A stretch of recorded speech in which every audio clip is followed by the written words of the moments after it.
لا لا، شكرا. أنا مش عطشان. أنا صايم. إيه؟ أنا بصوم زيكم. بصوم زيكم. ما هو ده الطبيعي إني أبقى صايم. طبيعي إني أبقى زيكم. إيه؟ مش مش زيكم إزاي؟ لا، أنا زيك على فكرة.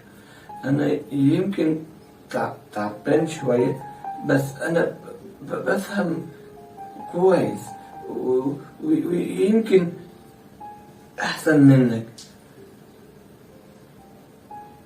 شكرا. مش هرد عليك. مش عشان أنا أحسن منك، لا، بس عشان أنت زيي وأنا زيك. إحنا كلنا زمايل في الملجأ ده. بس أنا جيت غير لما أنت جيت.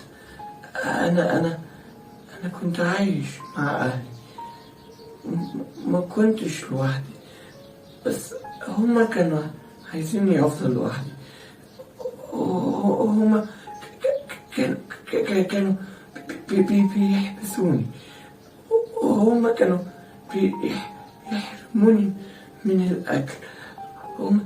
هما كانوا عايزيني فاشل، عشان بابا الجديد ما كانش بيحبني زي بابا